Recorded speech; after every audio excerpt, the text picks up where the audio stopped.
you are now showing this athlete how to have accountability. So be Yes. a fucking man and talk. Yes. Look at Yes. somebody and tell you, look, I'm not gonna walk behind and talk behind your back and Yup. talk about you. I'm gonna tell you to your face the things that I disagree about you and the Yup. things I dislike about you.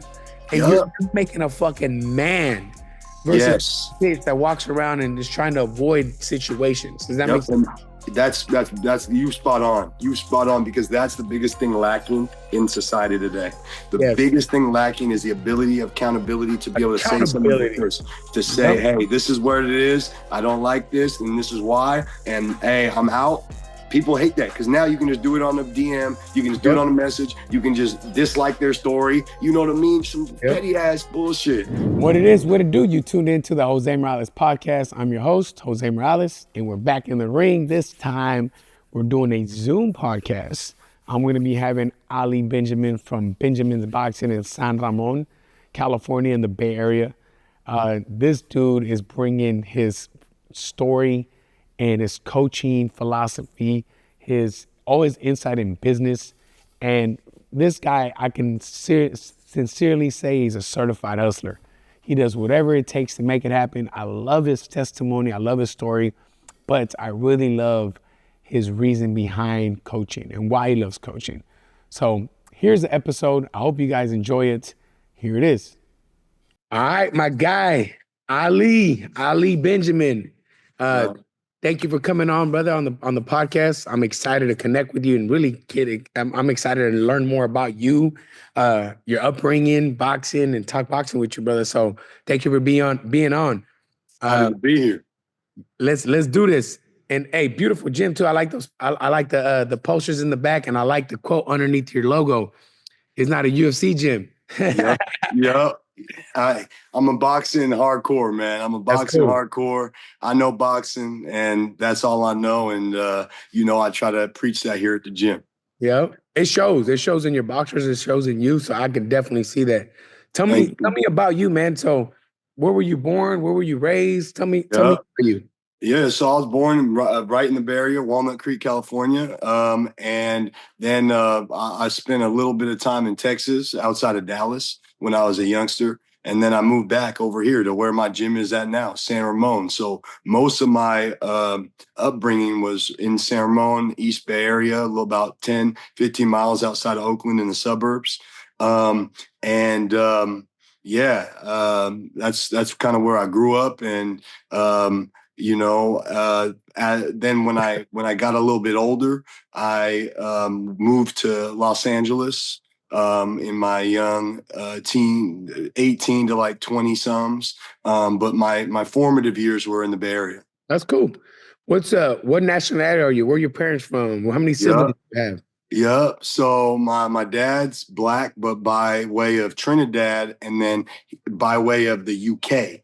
So my dad was born in Trinidad and then migrated to England when he was like 13, 12, 13, That right? makes sense. That's why you got the Trinidad flag up there. Yes. Yes. And then my mom, she's from New York, but she's, white. So Norwegian and Irish. So, half white, half black, That's cool. And my parents met in Oakland sorry about that. My parents met in Oakland in the 80s. Yeah. And the rest is history. Then, I got one sister.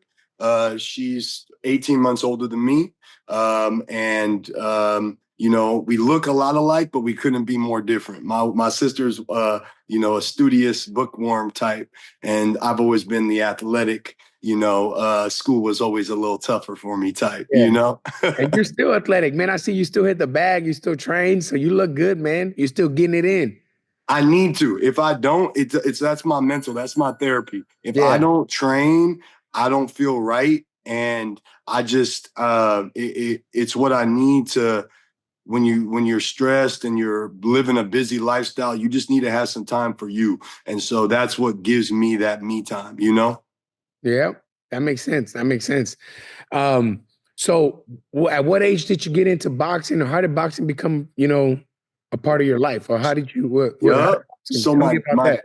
Yeah, my dad, when he moved to the UK when he was a youngster, he got into boxing when he was 12, 13. And he got really into boxing. He ended up having 100 amateur fights in the Damn. yeah, in the UK. He really it's more in the collegiate system out there. So Yeah. he was able to get a scholarship to college through boxing. Hmm. And then he won the collegiate circuit, the championship a few times. So then the promoters started seeing him, and he became a professional. Okay, but all while when he was in college, he was getting education in computers at the time. And What? so, yes. And so then he had a pro career, had 12 pro fights, and had minimal success. And he got injured, tore retina. And he always tells me that he could never see the left hook again, like he really Yeah. wanted to. And it just wasn't the same. He tried to come back. It wasn't the same. But, like people, a lot of people don't know, but if you ain't really at that top level boxing, the money isn't there. Yep. So it's pretty obvious for him at the time. Do I go with this computer degree and try to pursue this, or do I make pennies in boxing and not really be the same? And so he Yeah. went. He went with the tech life, and then he ended up out here, and then had me, and then he introduced me to boxing. When I was 3 years old, he would bring me and he would do his workouts, and I would be holding his feet and doing the sit-ups and stuff. And then he eventually got me on the pads. And I'm gonna be real, at first I didn't like it. I didn't like getting hit. So my dad hit me, like, it was cool when I first started, and I'm just hitting the pads and shit. Yeah. And then I get hit and I'm like crying and shit. And then we kept doing it and kept doing it. And then eventually I really liked it after about, I'd say, like a year. And I really liked it. And we started training. And we trained in the backyard. My whole amateur career was training out of the backyard of my house.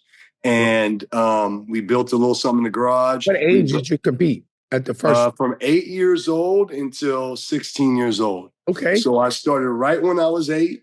I had 23 fights.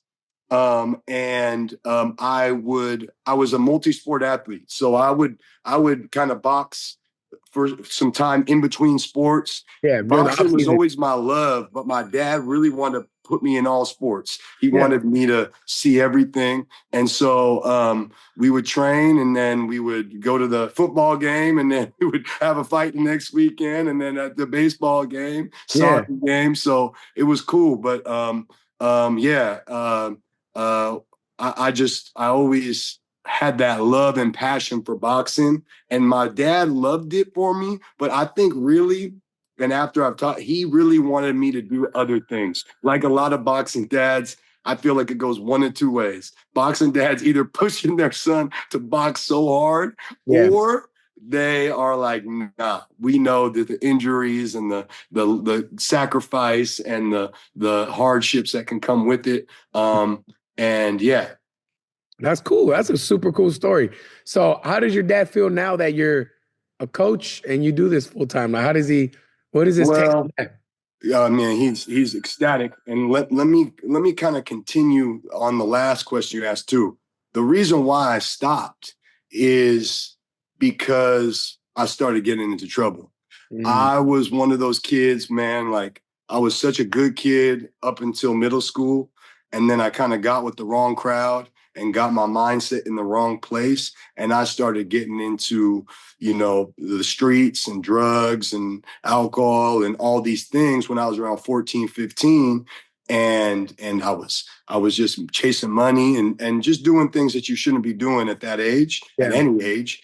And my dad was like, no, I'm not coaching no more, because I was half-assing at the gym, and I was disrespecting him, and I was just being a bad ass kid. And so then I didn't understand it at first. And so I was just mad. And then it kind of snowballed. And then I really didn't box at all from about 15 and a half all the way until 26 years old. That whole time, I was just battling demons and dealing with addiction, dealing with uh, um, uh, uh, selling drugs, and just doing a lot of street stuff. Yeah. And it brought me away from boxing for a long time. And so when I finally had to go do some time, I got everything caught up with me and I had to do a year. I was locked away just for a year. Not that long, but long enough to get your attention. Yeah. And when that happened, You I got it like 26 years old? at 27, 26, 27 years Yeah. old, I I get into the pod and there's some OG in there and he starts in the joint. We like, you get your sandals and you put those are your pads and then you get the sandals with the sock over it and then you make the glove. And I see him hitting the pads, the makeshift pads. And like, it just woke something back up in me. And like, it helped me a lot along with God and just me getting more into my spirituality, getting me onto the right track. And it was kind of the catalyst that got me confidence and got me back going in the right direction. And Man. so I over that year, I just worked on myself and I worked on my fitness and my boxing and just, putting everything together. And then I kind of had an idea when I got out, I wanted to do something in boxing, but I didn't know what. Yeah. I didn't know what. And then things kind of fell into place. So did you have any other jobs or anything? Or Yes. so what Yes. did you do? What were your jobs? Man, I was always a hustler. So I was always a hustler. So the first thing I ever did was I sold women's shoes at Nordstrom. And so I've always, that was like my first gig. And then I kind of went to different sales jobs. And then when I moved to Los Angeles, I started getting into the nightclub and strip club industry as a manager and as a security guard. And so I worked my way up of this one strip club, a big chain called Deja Vu. And I ended up managing a strip club for about 3-4 years at a young age. Hey, how was that? 21. Oh, we got to talk about the strip club manager. How was that? It was crazy. That was the craziest time of my life. And that's what kind of catapulted me in the street stuff to another stratosphere that I wouldn't have probably touched on. And it just, in that environment, no, being unnormal and counterculture things are normal. You know Yeah, what I mean? My schedule was 10 p.m. till 7 a.m. that's We crazy. we close at 6 a.m. So I would just be, with the light life and the street life. And, And that was drugs are normal. probably everywhere. Yes. Opportunity, drugs, alcohol, women, just all the sins, man. Yeah. All the sins that And you the did that at what age? What age from was it? about 21 to 25. Damn. 21 to 25. And then I started trying to straighten my life out when I quit the strip club and I started this. I became a wholesale auto dealer because during this whole time, I always had little entrepreneurial side hustles. I was always an entrepreneur. I always told people I got one foot in the street and one foot out. Right. That was always my line back then. Okay. I'd have my regular job, but then I'd always be, doing illegal stuff, weed, drug, all Yeah. this stuff. You know what I mean? Um, and then but then I was like, all right, I want to make my life more legitimate. After I said, you know what, I'm gonna stop doing the strip club. I'm gonna straighten my life out. I'm gonna stop doing drugs, and I started this wholesale auto dealing company. Right. So then about 25 to 27, I was trying to get that going, and there was glimpses. I was having success, but I couldn't battle those demons. I didn't take that time to really separate myself and ask God to rid me of the things I was struggling with. And so eventually I slid back into the game and I got caught up and then did my time and then boom, changed my life. Yeah. But you needed that. It sounded like I you did. needed that. You know, I did. it really changed you and made you who you are now. So that's good. 100%. It changed everything about me. How long after getting out did you get your gym? 2018, 2020, 3 years. 3 years? 3 years. And what were you doing during those 3 years? What were Great you? question. So basically, when I first got out, right, I knew I wanted to do something boxing. I thought I wanted to be a manager. That's what I thought I wanted to be a manager of boxing because Hey, I was you're a always a hustler. bit. You probably could have done it. Yes, and I was always and like to this day, I still manage my fighters, but coaching is what I do. Coaching is my first love. I'll always say that that's what I figured out about myself. And So I'm just getting a regular job because I got to build myself back up. So I get in a job at Costco at the time, and I'm in the orientation, and I'm talking about boxing because that's all I'm talking about when I first get out. And there's a kid there, and he's like, "Oh, I box at a King's, and I just quit, and I need a coach, and I need a manager. I want to go pro. You know what I mean? No amateur fights. I want to go pro. You know how the game is." And so I'm like, "All right, I can manage you, and then we'll figure out the coach thing later." And so then can't find no coach. So I said, let me try this. I talked to my dad. I'm asking him drills and stuff, what we used to do, getting the memory bank back and studying, and we start going. And one then turned into two. And then I got my personal training license as well, because, I'm really into the fitness as well. And so then I got my personal training license, and I decided, hey, I'm going to start training people. I'm like, but working out training. Because in my mind, because of like when I had boxed, there really wasn't too many like boxing coaches that trained people that weren't boxers. So in my mindset, you couldn't train boxing to regular clients that just weren't there to fight. And so, but then over time, when I started training clients like working out, they'd see me working with my fighters, and they'd be like, "Hey, can we do that?" And then it all kind of clicked to me, and I'm like, "Hey, I'm gonna train this boxing, train a little bit of training, but really do train this boxing, build up my fighters, and then make a living training these clients." And so that really started blowing up, especially when COVID hit and all the gyms closed. And I was a mobile trainer. I'm going to this gym. I'm going to outside. I built a little boxing ring on the tennis courts, the little Tidal mobile ring. I built some cement blocks, and I tie that up. And then every Friday and Wednesday, I bring my guys out. We spar right there. And then I put that up into the side until the next Wednesday and Friday. And we just started building up, and it started getting big, like 20 people would be out there.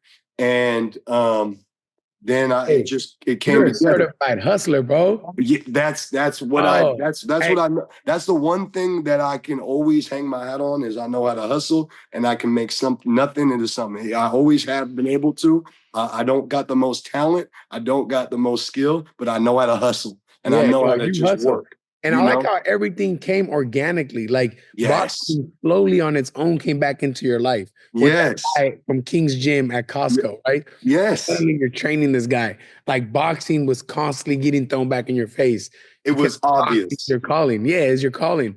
So Yes, from there, that's what obviously you wanted to get your gym off after that, because you started blowing up. You started getting a lot of people, right? correct, So correct. what year did you open your gym? 2021, September 20th, 2021.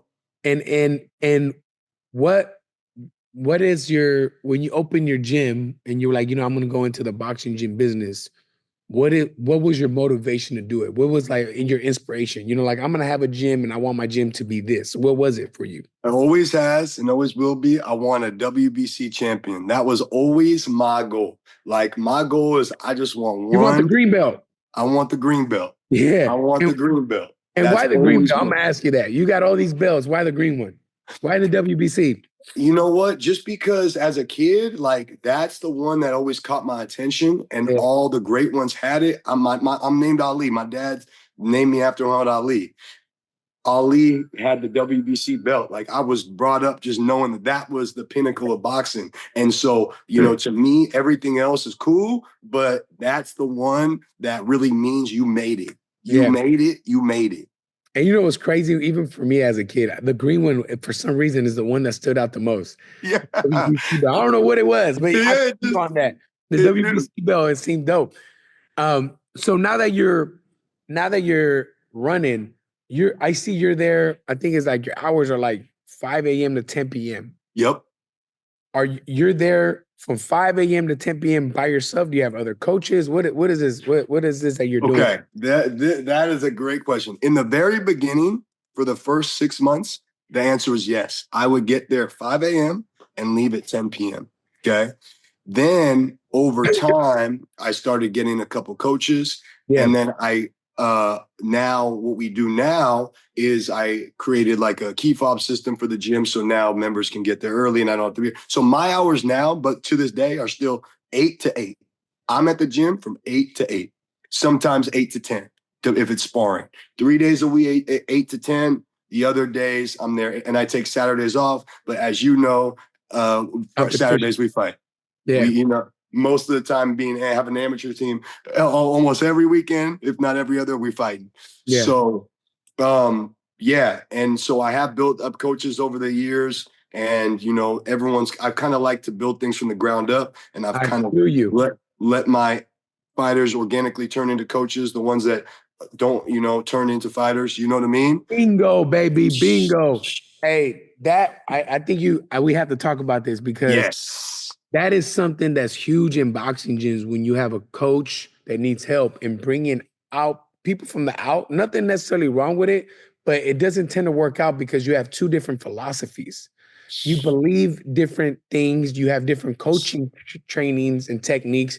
And when you Yes. have your students that you coached as kids and you brought them up, guess what they know?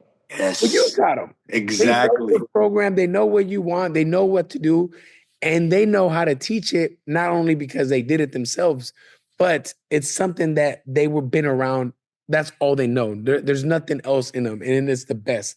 I 100% agree with you on Coach, that. you said it so well, and I had to learn the hard way. I tried to do it the other way, and it don't work for Don't me worry. personally. It don't work, and man, you said it great. That's exactly it. They believe in your philosophy, and you can trust them, and you can stand on that. You Yes. see it the way they told. It's like that's me, but it's him. You know what I mean? Yes, exactly, exactly. Uh-huh. And also, um, I always like I noticed with back in the day in the 90s and early 2000s with boxing gyms that I was around in Sacramento, it was almost like when you have all these different boxing coaches and it's not a unity, you build tension in the gym. Yes. You know what I'm saying? And that tends to Yes. happen when you bring a coach, and then Yes. suddenly this coach may start talking about you, or he thinks he knows it more than you, or vice versa. You do this, Yes. and now you just have tension in your gym You're where it's so right. I felt that before. I felt yes, that before. And it stems from either what you're talking about or the sparring. The yes, sparring, and then it just creates this untalked about tension that then yes, builds and festers. And then you come walking in your own gym like, man, what's going on, man? It don't uh-huh, feel right. And that's the worst feeling. Like, yep, I love being here. I don't want to ever feel like I'm not comfortable in my own home, you yep. know? Yep. And having people not feel comfortable in their sanctuary. Yes. Okay? So, Yes. hey, It's coach, right there, you hit on, man, you hit the nail on the head, baby. I love that you said that and you brought that up because it is 100% true. And that right there just shows me how good of a coach you are. I already knew you were a great coach, but that there right there just shows even more that you're at another level, and not that is a surprise to me. I knew that already. It shows in your athletes and real knows real. Real knows real. yes, sir. I want to ask you this. What's something that differentiates Benjamin's boxing? Man, I would say that's a great question. I would say our really commitment to build through the community and through the youth, Mhm. and that we prioritize the youth program. I even if I got pros come in or this, that, I always make sure that every kids class gets run. I don't close the gym for certain days unless it's just you can't make it happen. Of course, those things happen, but I make sure that the kids classes stay consistent because I know that they look forward to this. The ones that are so into it, they look forward to this so Yeah. much. And then I try to involve them in things, with the setup, and I give them little jobs, building the flyers, cleaning the gym. I try to give everyone a piece. I try to build within, and not just the youth, some adults too. They want to be heavily involved in the gym. And I Mhm. really try to just keep everything in us. Anything I can hire that is from within, I do. Yeah. And when it comes to anything, when it comes to cooking, when it comes to food, when it comes to cars, when it comes to taxes, whatever, anyone that's in the gym, if I can give them an opportunity, I want to give them the opportunity before I go somewhere else and just some random business that I don't have that connection to, Yeah, it's a you good know? idea. 100%, Yep. 100% agree with you. What are your demographics? Yeah. So, we in San Ramon, so it's Suburban, I would say it's mainly 60% youth, 40% adult, 50-50. I'd say now it's about 50-50. And then you get every ethnicity. You get, white. I'd say it's almost like a split 20% of everything. You Yeah. get, and that's unique being in San Ramon. I would say the actual demographic in the city is probably like 60% white, 20% Indian, 20% Asian, like 1% Black and Hispanic, right? But in the gym, it's almost split because a lot of people come Yeah, from different areas. from different areas. And so in the gym, it's a very multicultural. Yeah. And then we have all ages as well. I always say that boxing gyms are the only place you can literally get every walk of life. Yes. You can get a police officer, a criminal, a Yep. soccer mom. Yep. You get Only every walk place. of life in one place. And when they come here, there's no egos. There's nothing. You just doing your Nope. work. The only Yep. place you can't see that Only nowhere place. else. That's 100% agree. that's tight, coach. So how do you stay motivated as a coach? What fuels you? Like what besides the green belt, besides the WBC belt that you want to Mhm. get, how do you stay motivated every day? Man, the kids and just their goals and aspirations. Like, I love just seeing them get their first fight and Yeah, get their, and then like my coaches starting to build a business where they can quit their other job and just fully be coaching here. yeah, Just being like that fear. I see a lot of kids going to sparring hella scared, like I was when I was a kid, and then they build that confidence. You see that they become a you can different kid. transform. Yes, that Yes, transformation and just and then just the team aspect, man. Just being coming to somewhere where I really feel like it's a family and it's a team, and each one teach one, everyone's helping each other out and trying to build up the next man, yeah, or for woman. sure. That's tight. It's definitely. I agree. It's definitely something very special. Do you have kids? No kids. I got a wife and no kids yet because my wife owns a cheerleading gym and it Mhm. is literally 1,000 feet this way. And we both were at this spot before we got with each other. Oh, really? Yes. So is that how 'Cause you met her? yeah, but because my old gym that I used to train at is about 1,500 feet behind me. And I used to train at this little fitness gym, boxing out of it. And then I was on doing road work one day with the boys, and I look to my left and I see the gym we're in today. And I had been hiring commercial real estate agents, and they didn't tell me nothing about it. So it really, truly was a blessing. I'd been looking all over for months. And so then my wife's gym has always been there. And so my wife coaches and is a part owner at a cheerleading gym right across the street. And then I'm here. And so we're both coaches. And my wife, she just is a full youth cheerleading coach and owner of the gym. And so she understands the coaching aspect because coaches, as you know, long hours, got to go on call more than just the sport aspect. You got to be a father, a mentor, Yeah. a driver, a whatever. And so I think that that's been the biggest blessing and why she's had the patience for me and us to not have kids yet, because we both want to build up our businesses to where we can step away. Because when you have kids, it takes time. You know what I mean? Yeah. How old are Mhm. you? I'm 35 years old. Oh man, you're young still, baby. Yes, still That's dope. young. Man, everything is just it lines up with you. You got your wife right here. You got Mhm. boxing. Man, your story is badass, brother. I love your story. Thank you, man. Yeah, Thank you you. got a It's been a, dope ass it's been story. a, it's been a blessing to get here. And I never thought I'd be close to here. I just wanted to have a couple boxers and a couple clients, and that's it. And I thought I'd be working another job and doing this on the side. The fact that it's like this and it's just come together like you were saying, it's all God's work, you know? Yeah, yeah, man. It's definitely something you're blessed, but it's definitely it's your it's something you work towards though. You know, it's Mm-hmm. hard work, is that hustler in you. Um, I want to ask you this question. What do you look for in a boxer to compete, to get him to compete? What is something that you look for? What's something that motivates you to train them, or what is it that you look for? Yes. The number one thing I look for is work ethic. That's the number one thing. That's the number one thing. Because, Yeah. you know, I've seen so many talented guys come in and fade out. I've seen Yep. so many hard hitting guys come in and fade out. I've Hmm. seen so many guys that talk that talk and fade out. But the Yep. guys that stay around are the guys that come in day in, day out. They come in the day after a hard sparring. That's what I always look for. The first time they get beat up, Yeah. are they going to come back the next day Yeah. and train? Or Yep. are they going to take a week off? What's their attitude?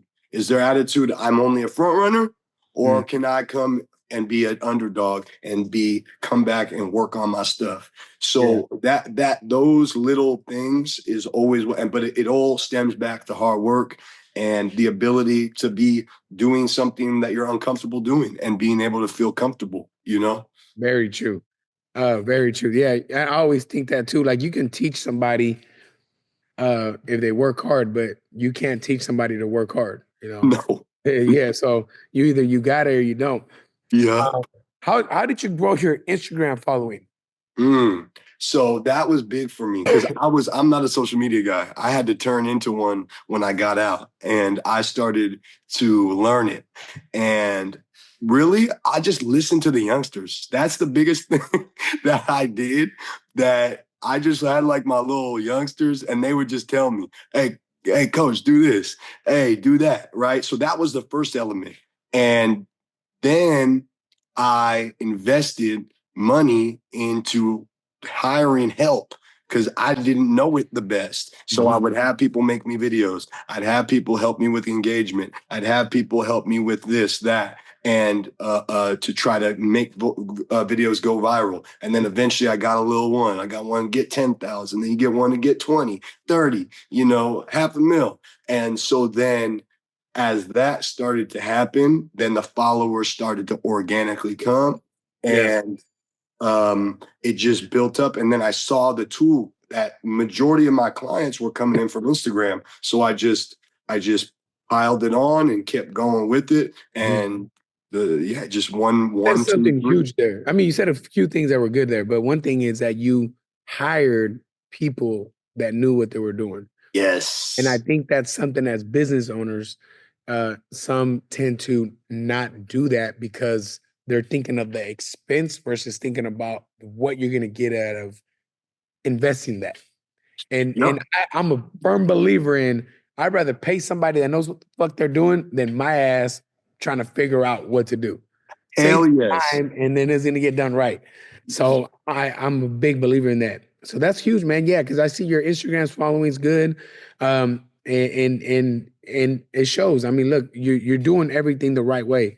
What is something you struggle with as a coach? Something I struggle with as a coach. I think sometimes what I struggle with is basically like when things aren't going right, when you're on a loss streak, or you're uh, um you're not seeing the progress in your fighters that you expect.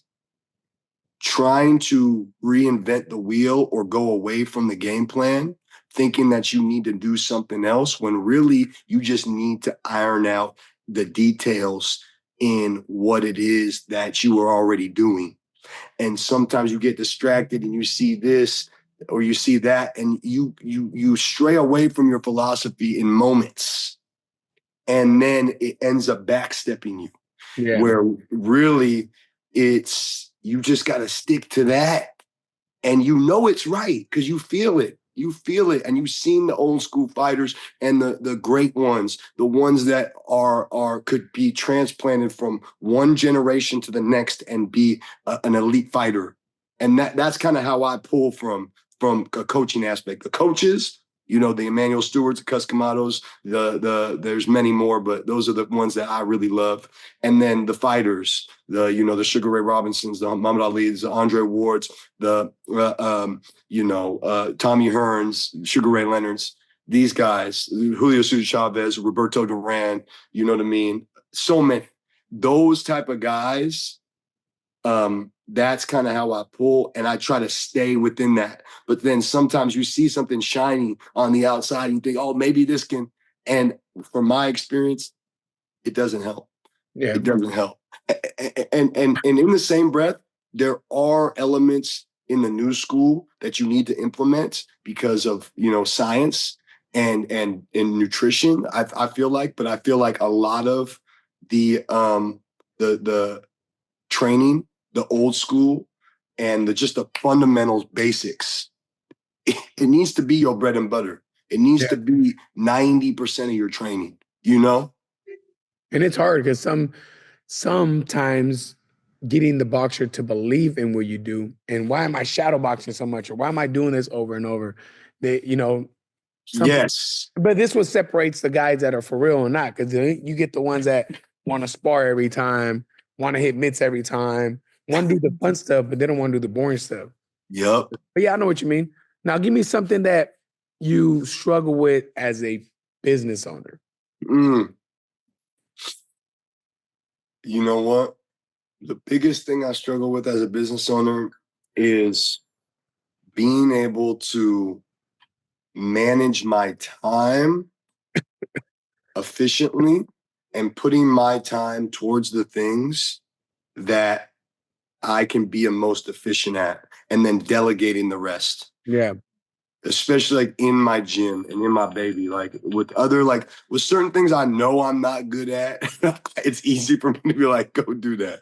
Yeah. But there's things that I'm good at, but my time could be spent better somewhere else. Oh, yeah. Yeah. And so knowing where that is and being able to let go and be like, all right, I can trust this person to do this and it's going to get done. And I don't need to worry. It's going to get done.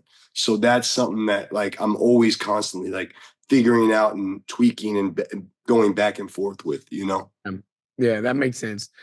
The balancing is definitely tough, especially um, when you get family, when you get your kids and that, it becomes tougher because then your business time, then your coaching time, your family time. Yeah. So yeah, that's definitely something that's hard. What is your coaching philosophy? What is your philosophy? Philosophy is fundamentals, conditioning,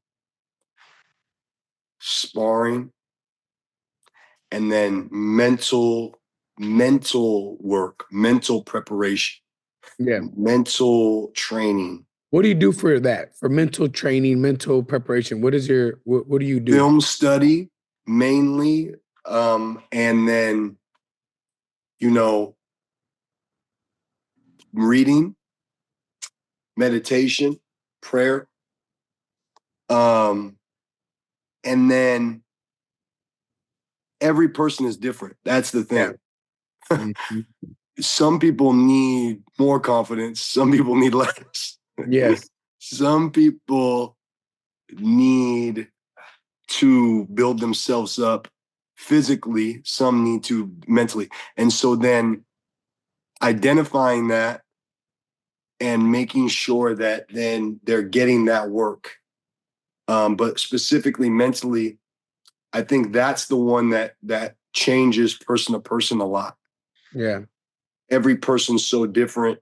But the one that the catalysts that always are in there is meditation, prayer, film study, and reading. Yeah. That's You good. know what I mean? For sure. Um, Give me a pro and con of coaching. Give me one of each. Pro is seeing someone willing to put in so much work and believe in you and then get the result they want and that you want as a team. Yeah. Con is just you you're gonna be let down a lot. You know, you're gonna be let down a lot. Yeah. You're gonna be let down. No one can fulfill the expectations that you have because you believe in it so much. You know what I mean? That's huge. Um, That's very yeah, good. yeah, and you as you coach more, you understand it, and it starts to get easier. But you always feel that little bit, even if it's just for 10 minutes of a sting, when a guy leaves or this big, he should win the fight and he loses, or the business is something goes wrong. All these little things, Yeah, being a coach. like someone leaving you, right? Like Yes, someone you invested a lot of time in leaving you. Yeah. yes. How do you handle that? You know what?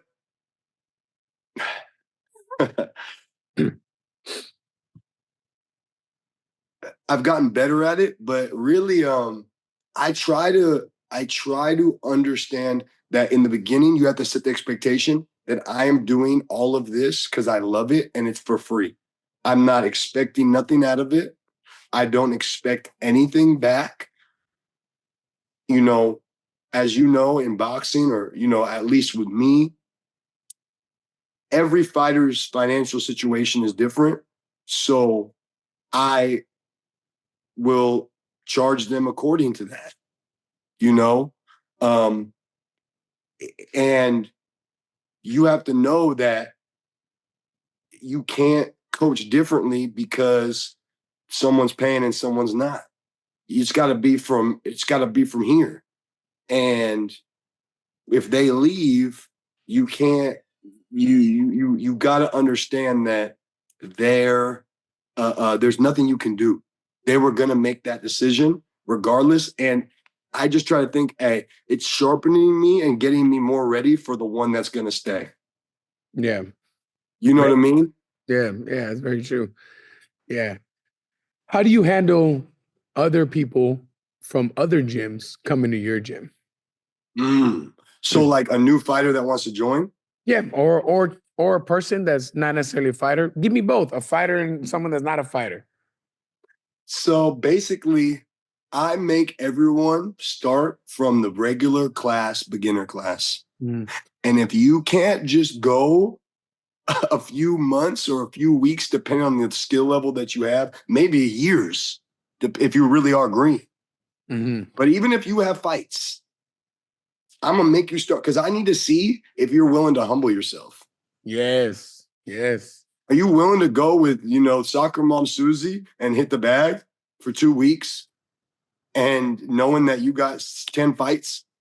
Because I need to see, are you humble enough to know that you part of the team. You are part of the team. You ain't the A player. You Yep. gotta build your way to that. Because I don't care what you were over there, you knew here. So you gotta build it up. Just like everyone had to build it up. Yep. You know? I do the exact same thing, and I 100% agree with you. And if they can't handle that, this is not the place for you.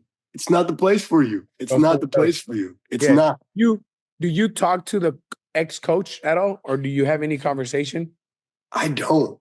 I'll Mhm. be honest. I don't. That's actually a good idea.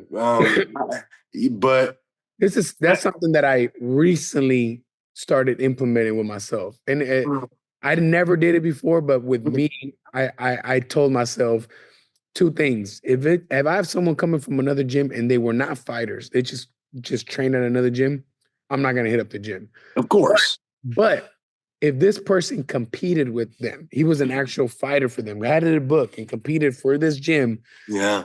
Out of respect, I'm gonna call the coach and be like, "Hey, so and so, I got Josh over here. He's interested in joining here. I just wanted to call you and know what happened and get your blessings or what. I want to know That's what good. happened, just out of respect." And Yeah, that's good. the reason why I wanted to do that because I remember as a kid, I had a coach that did that. And he always used to say, I do that because I would want somebody to do that if somebody left me. Mm-hmm. I mean, and not necessarily that they're telling me I'm going to train them if you tell me yes or no, but it's just a respecting that you are taking somebody that I invested years of my life with growing up, and like you said, Saturdays and stuff like this, Mm-hmm. And then typically what my coach would do is because I've had this happen where the kid left, right? Like let's say I have a kid from your gym come to my gym and Mm-hmm. he's coming here checking out my gym and he never told you or he Yeah. didn't tell you about quitting yet. Yeah. And I call you and then you're like, what the fuck? I didn't even know he was quitting. I didn't even know this. Yeah. That's how it be. Yeah, you know what I'm saying? So now what I would tell him is like, look, you go over there and be a fucking man and tell your coach why you're leaving him. Yep. After you tell him why you're leaving him, tell him fucking thank you for all you did. And Yes. then after you do that, you can come train here. Yep. And that's the first step to getting through my doors. If you can't do that and you don't have the fucking balls to do that, Yeah. I don't even want to fuck with you because you already Yeah. showed me what kind of character you have.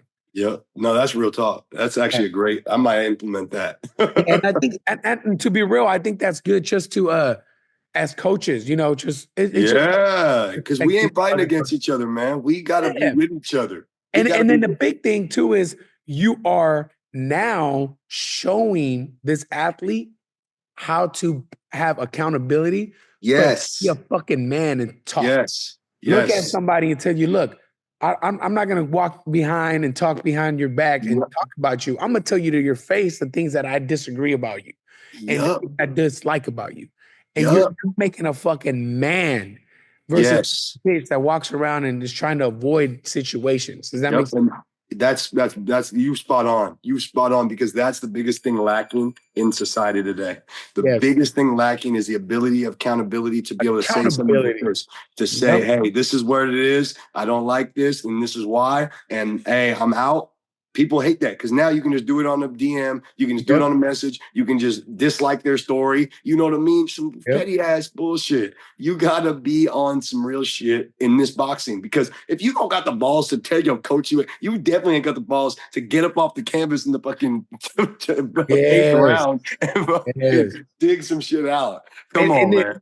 for sure, for sure. And then big thing too is you're a if you tell your coach I'm leaving and whatever, now he's training at this gym, and you had a good conversation and you ended it well, when you see them, there's not going to be no tension. You True know, that. it's not going to be awkward when you see your coach, and Yeah, you done already shook that, and I think that's another reason why it's huge too. Just when you're around the other coaches and all that, it's just you eliminate the tension. I think it's huge.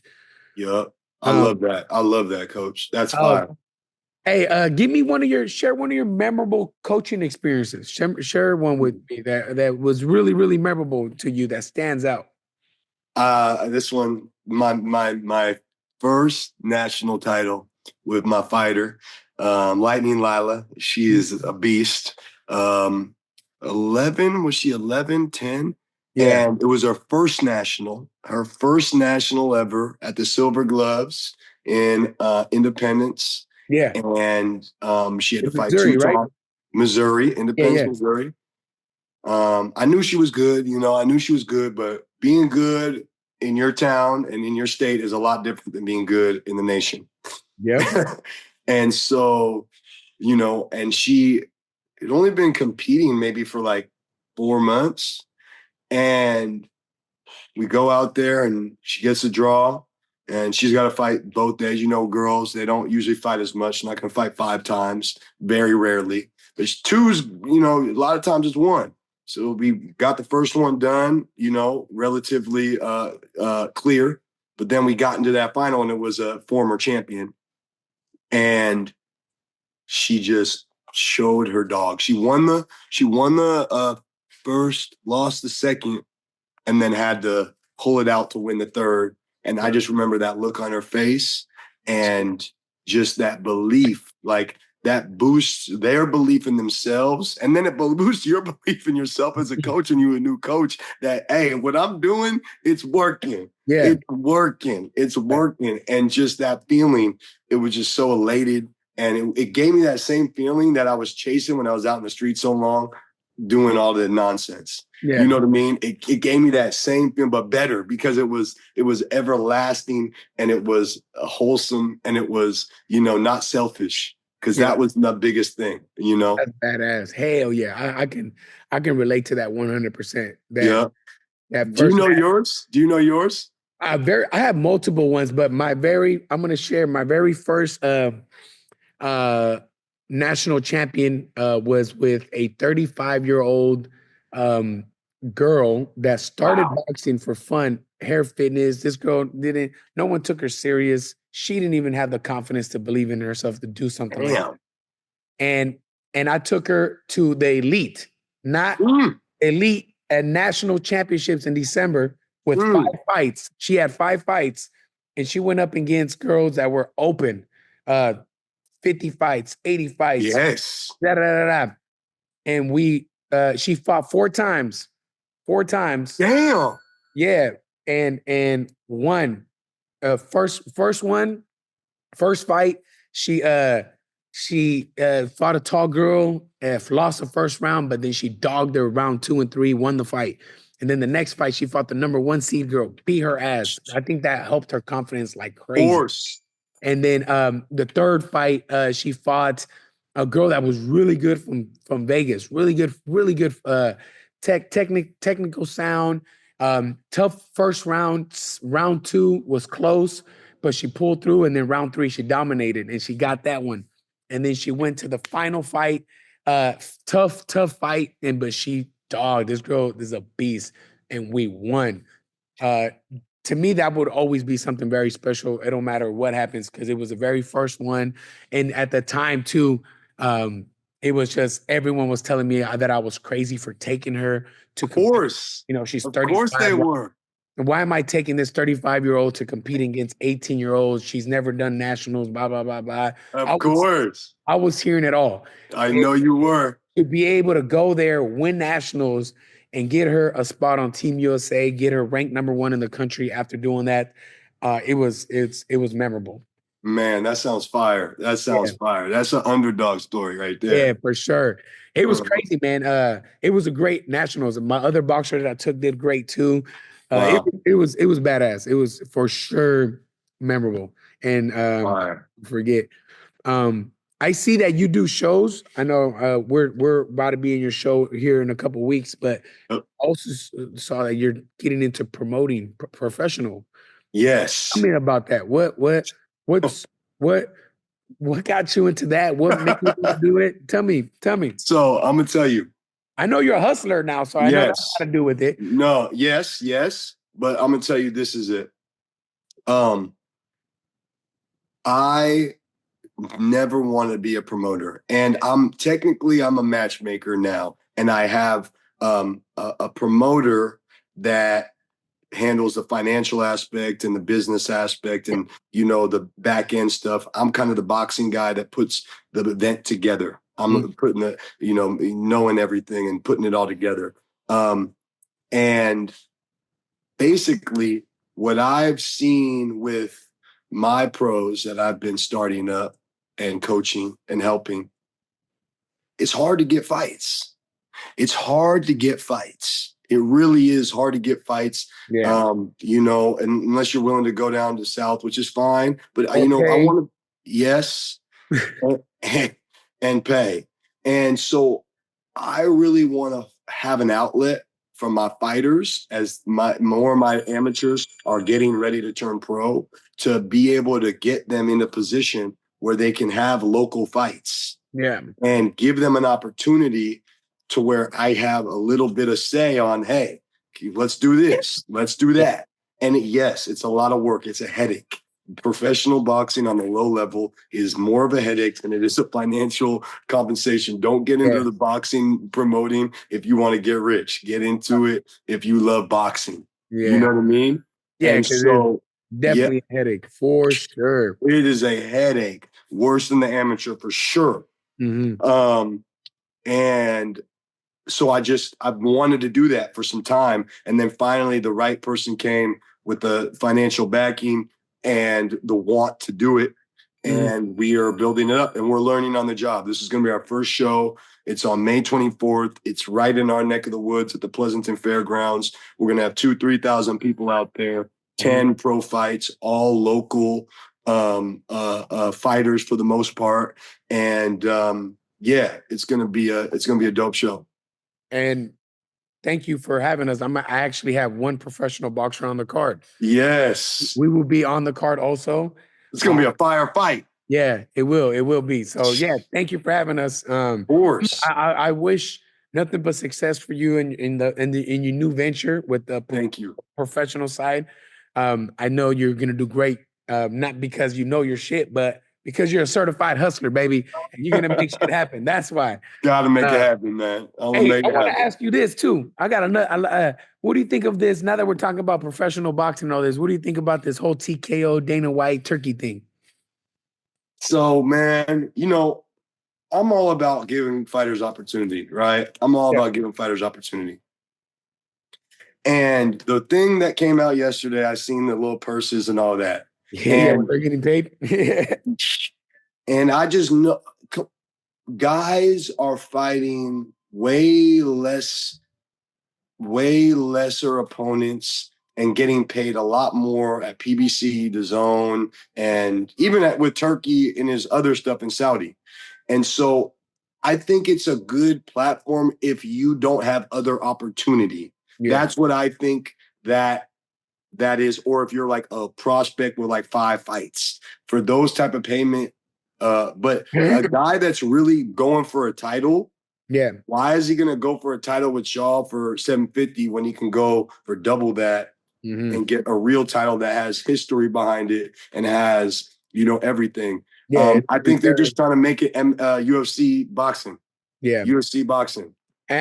yeah. I agree. I feel like, yeah, I agree with you. They don't. I feel like Turkey doesn't know what to do, so Yes. he's hoping Dana White does, Yeah. but Dana White doesn't. You're not. A big one too is people don't like Dana White in boxing. Yes. So he's already starting off on the wrong foot. You know what I'm saying? Yes. Yeah, but on the upside of that, anybody that's doing anything for boxing and opportunities, I hope it goes well for that Yep. aspect, because shit, somebody's gonna get blessed with $750,000 and Yep. these purses that for big names is not good, but Yep. somebody like you said that's and that doesn't make much money, shit, it makes Yes. that's a huge blessing. That's So huge. do you feel like it's gonna take over, like how people felt like at the beginning when it was first announced? Do you remember when it was first announced? People were like, Yes. "Oh yeah, Yes. they're gonna change boxing." Da, da, da, da. Do you think that's the case, or do you think no? No. Hell no. That Yeah. ain't gonna change no boxing, man. That Yeah. ain't gonna change. I'm gonna tell you, man, boxing isn't gonna change. Minor changes you'll see, but boxing, it's always gonna be the wild, wild west. And that's what makes it kind of great. It makes it great that a guy can come and be 21 years old and then get a title shot when he's, 30. You know what I mean? No other sport can a guy start late and then build himself up. And in the business aspect, those storied belts, they mean a lot to these fighters. Just like for me, it means so much to have that WBC belt. And just like for you, that was a cool one when you was a kid. And the fighters feel it even more. Yeah. And that's what they want. And I think that anything else is going to be a supplement. It's not going to be a replacement. You know what I mean? Yeah. For sure. For sure. Um, what are your goals for the future?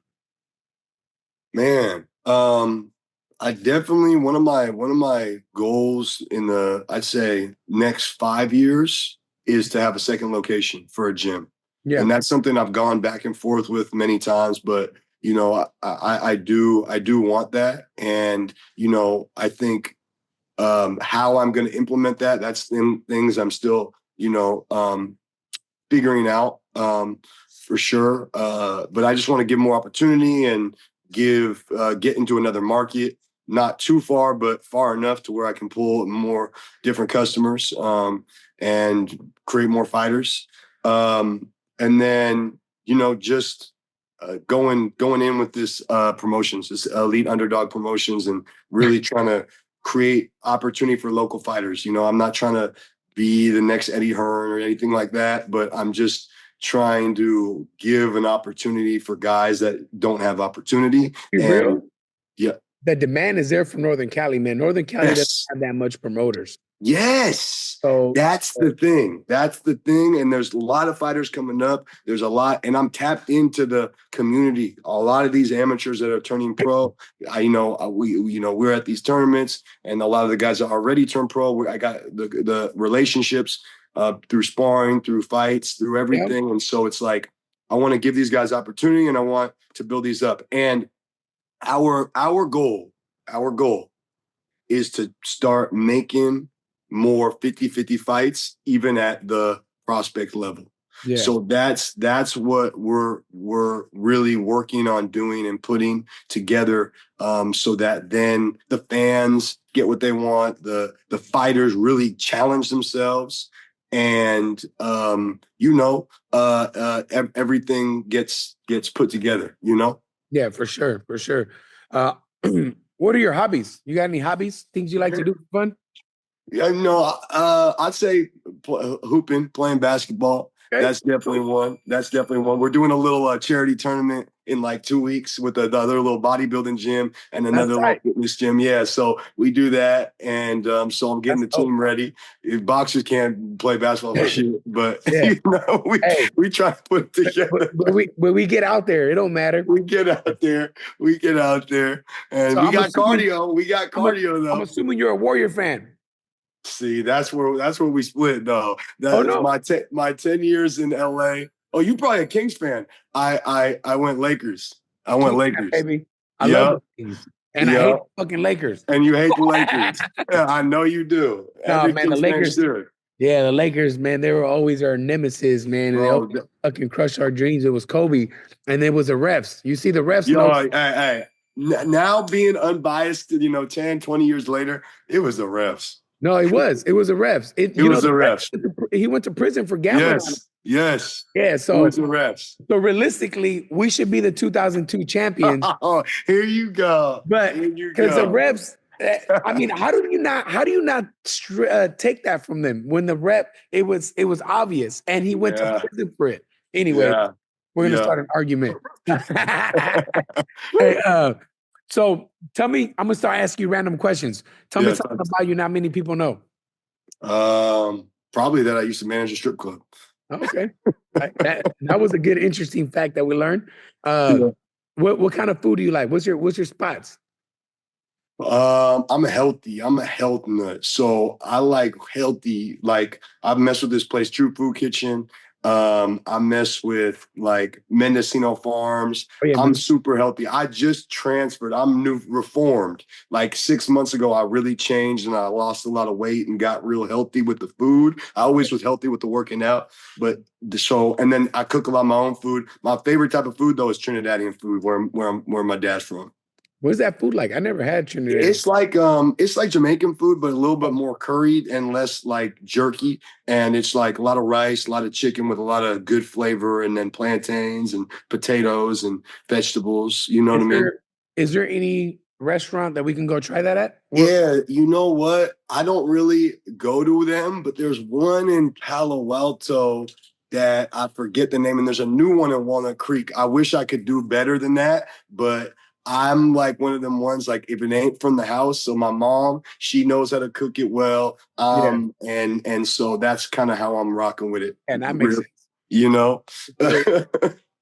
Hey, how can we stay in touch? How can people stay connected with you? Man, you got to follow me at Benjamin's Boxing. At Benjamin's Boxing on Instagram is the main platform, also on TikTok, and then Coach Ollie Benjamin on YouTube. Cool. All right, you guys hear that? Yeah, Tap in. Is there anything you want to add please. before we end this?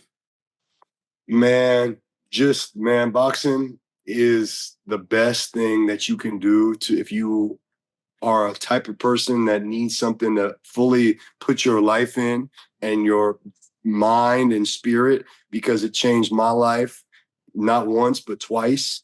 And um you know I owe everything to boxing, hard work and boxing, those two elements, and Mhm. God, the three elements. That's really the three catalysts in my life that have put me here, and I think that everyone needs to engulf themselves in one of those three, if not all of those three things. You know what I mean?